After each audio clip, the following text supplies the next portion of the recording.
इन के हम प्रीवियस से क्वेश्चन सॉल्व करें और आज हम सॉल्व करेंगे ISS 2017 statistics paper 3 question number 2B। ठीक है, तो देखिए हमने आपके लिए क्वेश्चन लिख दिया है। तो पहले हम क्वेश्चन को पढ़ते हैं। क्वेश्चन क्या है? If in every spectrum the simple estimator YH bar is unbiased, then show that YST bar equal to summation H1 to L WH bar is unbiased for the population mean capital Y bar. ठीक है, where WH is the proportion of the population unit in the strata and L, capital L, denote the total number of strata in the population. Derive the sampling variance of YST bar and state how you could unbiasedly estimate the same. ठीक है, तो हमने question में क्या देखा? Question जो है वो स्ट्रैटिफाइड रैंडम सैंपलिंग में बिलोंग करता है। ठीक है, तो पहले हम स्ट्रैटिफाइड रैंडम सैंपलिंग को समझने की जरूरत है कि असल में स्ट्रैटिफाइड रैंडम सैंपलिंग क्या है। तो इसको हम एक कंपैरिजन समझेंगे। हमने डिटेल में सिंपल रैंडम सैंपल पढ़ाई किया है। ठीक है, सिंपल रैंडम सैंपल में क्या होता है कि कोई भी पॉपुलेशन जो है उससे हम सैंपल जो है वो रैंडमली चूज करते हैं और पॉपुलेशन के हर यूनिट को इक्वल प्रोबेबिलिटी होता है कि वो सैंपल में सिलेक्ट होगा। ठीक है, ये होता है सिंपल रैंडम सैंपलिंग। अभी सिंपल रैंडम सैंपलिंग तभी अच्छा काम करता है जब पॉपुलेशन जो वो होमोजेनस है, मतलब सभी एक ही तरह के हैं। अगर मान लीजिए पॉपुलेशन हमारा हेटेरोजेनस है तो हम क्या करेंगे? उस time stratified random sampling use किया जाता है। अभी उसका एक एग्जांपल समझते हैं।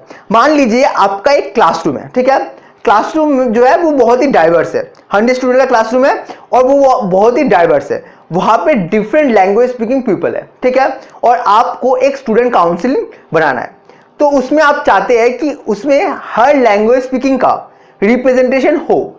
तो इसके लिए हम क्या करेंगे? हम स्ट्रैटिफाइड रैंडम सैंपलिंग यूज करेंगे। तो क्या करेंगे? हम मान लीजिए वहां पे हम एक लैंग्वेज के हिसाब से एक स्ट्रैटा बनाएंगे। ठीक है, तो वहां पे क्या होगा? मान लीजिए डिफरेंट लैंग्वेज कौन सा है? बंगाली, हिंदी, इंग्लिश, तमिल, मराठी, वो डिफरेंट लैंग्वेज है। तो हमने एक स्ट्रैटा में एक ही लैंग्वेज स्पीकिंग होंगे। तो मान लीजिए फर्स्ट जो है वो बंगाली है, तो वहां पे जो एक ग्रुप होगा उसमें सारे जो होंगे बंगाली स्पीकिंग है। इसके बाद हिंदी स्पीकिंग, मराठी, तमिल, वो अलग अलग ग्रुप के लिए हम अलग अलग स्ट्रैटा बनाए। तो इससे क्या हुआ कि विद इन स्ट्रैटा, एक स्ट्रैटम के बीच सारे जो है वो यूनिट है वो सभी में एक कॉमन यूनिट है कि वो बंगाली स्पीकिंग है, मतलब वो होमोजेनस है। और विद इन और जो स्ट्रैटा विद इन जो स्ट्रैटा है वो हेटेरोजेनस है। क्यों? क्योंकि जो एक में हिंदी है एक में बंगाली है। ठीक है, तो वो अलग अलग है। तो वही होता है स्ट्रैटिफाइड रैंडम सैंपलिंग। और इसके बाद हम एक स्ट्रैटा मतलब पर्टिकुलर स्ट्रैटा के हिसाब से हम वहां से चूज करते हैं, जिससे क्या होता है कि हम इंश्योर करते हैं कि सारे ग्रुप का जो स्टूडेंट काउंसिल है उसमें रिप्रेजेंटेशन होगा। ठीक है, अभी देखिए हम क्वेश्चन को दोबारा पढ़ते हैं। क्वेश्चन में क्या पूछा है? If in every stratum the simple estimator YH bar is unbiased, then show that YST bar equal to summation H1 to L WH YH bar is unbiased for the population mean capital Y bar, where WH is the proportion of the population unit in the strata and L denote the total number of strata in the population. ठीक है, तो देखिए हम question को ना अभी थोड़ा सा समझने की कोशिश करते हैं। यहां तक हमने पढ़ा, यहां तक पढ़ने के बाद हमें पता चला कि हमें यहां पे एक चीज शो करने के लिए कहा गया। वो कौन सा है? कि हमें ये जो है ये शो करना है कि वो अनबायस्ड फॉर पॉपुलेशन मीन है। ठीक है, यहां तक हमें ये क्वेश्चन हमें समझ में आया कि हमें ये दिखाना है। और दिखाने के अलावा हमें क्या क्या चीज पता चला? हमें पता चला कि WH क्या है? WH है NH बाय N, प्रोपोर्शन है। देखिए proportion of the population unit in the strata. ठीक है, मतलब यहां पे अभी देखिए H क्या होगा? 1 2 L। L क्या है? Total number of strata in the population. ठीक है, मतलब WH असल में क्या है? एक प्रोपोर्शन है कि एक मतलब टोटल नंबर ऑफ पॉपुलेशन में उस, और एज क्या है? एज है कि पर्टिकुलर उस स्ट्रैटा में कितने यूनिट है उसका एक प्रोपोर्शन है WH। ठीक है, और हमें क्या बताया गया है? हमें ये पता है कि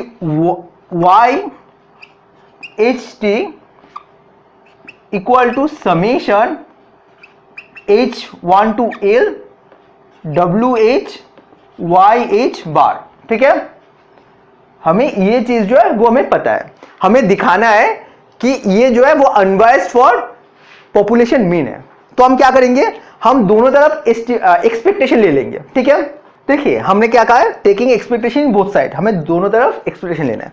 तो इस तरफ लिए, यहाँ पे जो समेशन है वो बाहर आ जाएगा।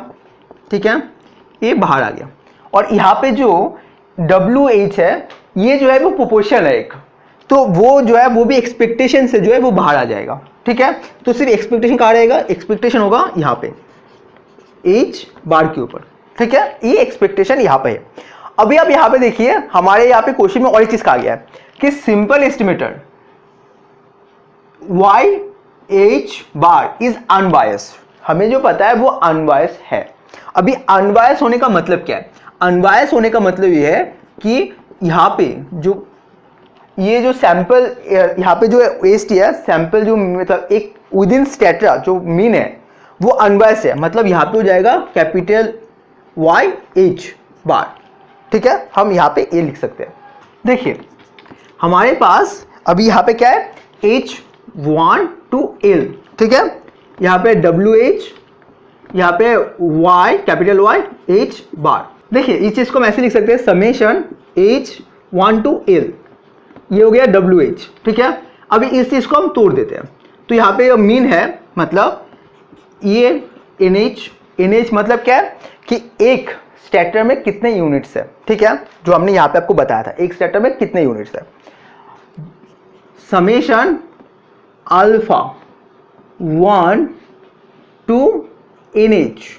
ठीक है, यहाँ पे होगा कैपिटल Y H अल्फा। ये हो गया हमारा कि एक पॉपुलेशन में, एक स्टेटर के पॉपुलेशन में जो मीन निकालने का जो फॉर्मूला है। ठीक है, अभी आप यहाँ पे देखिए, समेशन H1 to L। ठीक है, ये जो WH है, WH को हम ये लिख सकते हैं, जो प्रोपोर्शन हमारे दिया हुआ है। ठीक है, तो हम वहां पे ये चीज लिख देंगे WH/N। ठीक है, ये हो गया, और यहाँ पे क्या था, यहाँ पे जैसा था वैसे हम लिख देते हैं, NH summation alpha 1 to NH YH alpha. अभी आप यहाँ पे एक चीज देखिए, यहाँ पे NH है और यहाँ पे NH है, तो वो कट जाएंगे। ठीक है, तो ये कट गया, तो यहाँ पे N है, तो N में तो कहीं पर H या अल्फा नहीं है, तो N को हम बाहर ला देते हैं। ठीक है, और यहाँ पे देखिए समेशन है H1 to L। ठीक है, और एक समेशन क्या है, अल्फा 1 to NH, और यहाँ पे क्या है YH अल्फा। ये जो चीज है एक कंप्लीट पॉपुलेशन का है। देखिए आप देखिए, ये समेशन है विद इन स्टेटम में लगता है, और ये है कि सारे मतलब एक सारे मतलब जो स्टेटम का समेशन करता है। तो यहां से हमें सारे जो मतलब पॉपुलेशन का जो यूनिट है वो मिल जाएगा by total number of samples, कितने टोटल नंबर ऑफ यूनिट जो पॉपुलेशन में है। तो यहां से हम यहां पर कह सकते हैं कि ये हो गया हमारा पॉपुलेशन मीन। ठीक है, तो पॉपुलेशन, ये हमारा पॉपुलेशन मीन आ गया। तो देखिए जो फर्स्ट पार्ट है हमारा सॉल्व हो गया है। तो यहां से हम क्या लिख सकते हैं, हम लिख सकते हैं YST इज अनबायस्ड। ठीक है, अनबायस्ड फॉर पॉपुलेशन मीन। ठीक है, तो देखिए बहुत आसानी से हमने फर्स्ट पार्ट जो है वो कंप्लीट कर लिया। अभी हमें नेक्स्ट पार्ट पढ़ते हैं, derive the sampling variance of YST बार। ठीक है, हमें वेरिएंस निकालना है। देखिए हम एट ए टाइम एक ही क्वेश्चन पढ़े, क्योंकि देखिए यहाँ पे टोटल 3 पार्ट है, हमने एक पार्ट सॉल्व किया, अभी हमें वेरिएंस निकालना है। देखिए हमारा बोर्ड जो है वो बहुत ही छोटा है, इसीलिए हम यहां तक मिटाएंगे, दोबारा आपके लिए वेरिएंस पार्ट करेंगे। ठीक है, तो चलिए देखते हैं। तो देखिए अभी हम सेकेंड पार्ट देखेंगे। सेकेंड पार्ट में क्या करना है, derive the sampling variance of YST बार। देखिए ये चीज जो है वो हमारे लिए इंपॉर्टेंट है, तो इसको हम 1 नंबर कर देते हैं। अभी हम यहाँ पे क्या लिखेंगे, फॉर्म 1, हम 1 से लिखे करें। ठीक है, फॉर्म 1 वेरिएंस ऑफ YST बार। ठीक है, इक्वल टू क्या होगा, variance of summation H1 to L YH बार। ठीक है, तो देखिए समेशन जो है वो बाहर आ गया YH to L, और देखिए WH जो है वो भी बाहर आ जाएगा। तो यहाँ पे क्या हो जाएगा, वेरिएंस है तो वाई एच स्क्वायर और यहाँ पे होगा variance of Y H bar. ठीक है, अभी आप एक चीज ध्यान देंगे, हमने आपको कहा था कि जो पॉपुलेशन है हम डिफरेंट स्ट्रैटा में डिवाइड करें। ठीक है, और इसके बाद हम पर्टिकुलर स्ट्रैटा से हम यूनिट ड्रॉ करें। तो एक स्ट्रैटा से कौन से यूनिट ड्रॉ हो रहा है वो दूसरे कोई भी और स्ट्रैटा से रिलेशन नहीं है, वो एकदम कंप्लीट इंडिपेंडेंट है। मतलब एक स्ट्रैटा का सिलेक्शन वो दूसरे सारे स्ट्रैटा से इंडिपेंडेंट है। तो वहां से हम कह सकते हैं यहाँ पे जो कोवेरियंस पार्ट है वो जीरो होगा। ठीक है, तो उसी चीज को हम इंग्लिश में यहाँ पे आपके लिए लिख देंगे। तो देखिए हमने कोवेरियंस जो पार्ट है वो जीरो हो गया। अभी आप एक चीज ध्यान दीजिए, a variance of Y S T, हम क्या करें कि विद इन स्ट्रैटा जो है वो होमोजेनस हो गया। इसके बाद विद इन स्ट्रैटा हम सिंपल रैंडम सैंपलिंग यूज करें। ठीक है, आप एक चीज ध्यान दीजिए दोबारा, सिंपल रैंडम सैंपलिंग में क्या था कि सिंपल रैंडम सैंपलिंग तभी अच्छा काम करता है जब वो होमोजेनस हो। हमने क्या किया कि पूरे पॉपुलेशन जो हेटेरोजेनस पॉपुलेशन है को उसको हमने डिफरेंट स्ट्रैटा में डिवाइड किया है और हमने कोशिश किया कि विद इन जो स्पेक्ट्रम है वो होमोजेनस हो। तो इसके अंदर जो मतलब इसका जो हम ड्रॉ करें वो हम सिंपल रैंडम सैंपलिंग यूज करें। तो यहाँ पे जो वेरिएंस होगा, variance of Y S T, वो सिंपल रैंडम सैंपलिंग से होगा, मतलब एसआरएस से होगा। और नॉर्मली हम एसआरएस डब्ल्यूआर यूज करते हैं, मतलब विदाउट रिप्लेसमेंट। अभी विद और विदाउट रिप्लेसमेंट क्या केस है, देखिए विद रिप्लेसमेंट क्या होता है कि आपने एक सैंपल ड्रॉ किए, उसको नोट किए और दोबारा सैंपल में वापस रख दिए। इससे क्या होता है कि एक सैंपल एक से ज्यादा बार वो इंक्लूड हो सकता है, जिससे पॉपुलेशन साइज जो है वो चेंज नहीं होता है। जबकि विदाउट रिप्लेसमेंट में क्या होता है कि वहां पे आप एक नंबर को, मतलब एक यूनिट को उठाए, उसको नोट किया, उसको अलग रख दिए। इससे क्या होता है कि पॉपुलेशन साइज जो वो डिक्रीज कर रहा है और सबको इक्वल मतलब प्रोबेबिलिटी होता है वो इलेक्ट होने का। हमने सिंपल रैंडम सैंपलिंग के ऊपर डिटेल में वीडियो बनाया है, आप उसको लिंक यहाँ पे आई बटन में क्लिक करके देख सकते हो उसे। ठीक है, तो आपका अगर कोई कंफ्यूजन है तो आपका वो क्लियर हो जाएगा। तो अभी हम क्या करेंगे, आपको हम वो चीज लिख देंगे कि जो यहाँ पे हम simple random sample without replacement use करें, जिसके कारण जो ये वेरिएंस होगा वो simple random sample without replacement का होगा। ठीक है, तो देखिए हमने आपके लिए वो चीज लिख दिया है। यहाँ पे हमने क्या लिखा, देखिए हम पढ़ देते एक बार। हमने पहले यहाँ पे 1 से जो है वो वेरिएंस लिया है। ठीक है, तो हमें मिला, हमने पहले यहाँ पे देखा था कि यहाँ पे जो एक स्ट्रैटा में जो हम सिलेक्ट करें तो उसके साथ दूसरे और मतलब सिलेक्शन में वो इंडिपेंडेंट है, तो कोवेरियंस जो पार्ट है वो जीरो है, तो कोवेरियंस का टेंशन नहीं है हमें। अभी हमें पता है कि जो स्ट्रैटिफाइड रैंडम सैंपलिंग है, sampling method use to obtain each strata without replacement. हम जो मतलब पर्टिकुलर स्ट्रैटा से जो इलेक्ट करें वो विदाउट रिप्लेसमेंट करें। तो यहाँ पे जो है वो ये जो है एग्जैक्टली वेरिएंस जो है वो SRSWOR का है। ठीक है, तो उसका वेरिएंस है, हम लिख दिए, हो गया हमारा। तो हमारा सेकेंड पार्ट जो है वो कंप्लीट हो गया, मतलब हम यहाँ तक जो है वो सॉल्व कर चुके हैं। अभी देखिए नेक्स्ट पार्ट क्या है, state how you could unbiasedly estimate the same. तो अभी हमें इसका अनबायस एस्टिमेट निकालना है। ठीक है, तो चलिए हम वो निकालते हैं। तो देखिए अभी हमारे थर्ड पार्ट करना है। थर्ड पार्ट क्या है, state how could you unbiasedly estimate the same. ठीक है, तो यहाँ पे क्या है, estimated variance of Y S T. ठीक है, तो देखिए हमने अभी अभी देखा था कि जो विद इन स्पेक्ट्रम है वो हम SRSWOR यूज करते हैं। तो देखिए अभी हमें एक चीज पता है कि इन SRSWOR, ठीक है, उसमें expectation of SH square equal to capital SH square, जहां पे where SH square equal to 1 by NH minus 1 summation I1 to NH bracket YHI minus YH bracket close square.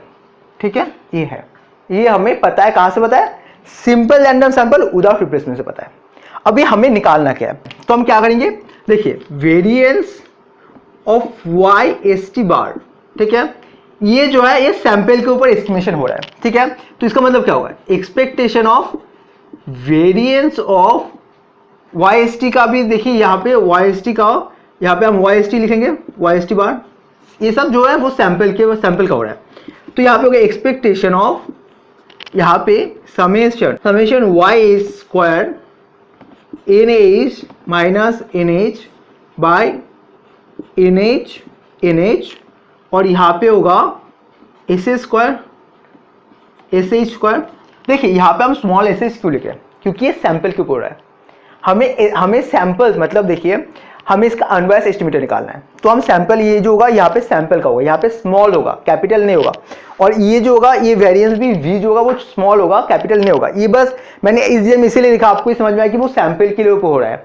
यहाँ पे हम पॉपुलेशन नहीं ले रहे, यहाँ पे जो था वो पॉपुलेशन के ऊपर था, ठीक है।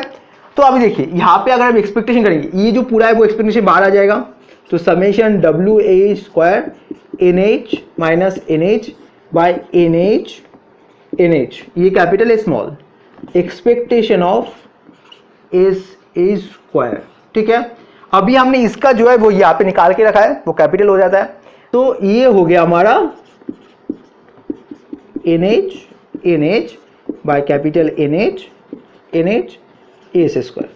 तो हमें क्या मिला, हमें ये जो मिला है ये वाला अनबायस्ड एस्टिमेटर मिल गया इस चीज का, ये जो है वो अनबायस्ड एस्टिमेटर है, ठीक है। तो उम्मीद करता हूं आपको क्वेश्चन समझ में आया, क्वेश्चन में कोई कंफ्यूजन नहीं है। देखिए क्वेश्चन में इंपॉर्टेंट चीज क्या था, क्वेश्चन जो है वो स्ट्रैटिफाइड रैंडम सैंपलिंग का है, ठीक है। आपको स्ट्रैटिफाइड रैंडम सैंपलिंग का कंसेप्ट अच्छे से क्लियर होना चाहिए। स्ट्रैटिफाइड रैंडम सैंपलिंग को हम क्या करते हैं कि विद इन स्ट्रैटा होमोजेनस होता है, ठीक है, और बिटवीन स्ट्रैटा में क्या होता है वो हेटेरोजेनस होता है। उम्मीद करता हूं आपको वीडियो अच्छा लगा है और वीडियो में कोई कंफ्यूजन नहीं है। अगर वीडियो में कोई भी कंफ्यूजन है, कोई भी डाउट है, तो आप कमेंट से लिख सकते हैं, हम आपकी डाउट क्लियर करने की या आपको हेल्प करने की पूरी कोशिश करेंगे। अगर वीडियो अच्छा लगा है तो वीडियो को आप लाइक कर दीजिए, अपने उसको शेयर कीजिए, और ऐसे ही IAS से रिलेटेड वीडियो देखने के लिए आप हमारे चैनल को सब्सक्राइब कर लीजिए और आप बेल आइकन को दबा दीजिए, जिससे हम जब भी वीडियो अपलोड करेंगे आपको उसका नोटिफिकेशन मिल जाएगा। और अगर आप इसको फेसबुक देखिए तो फेसबुक पेज को लाइक कर दीजिए। Thank you for watching.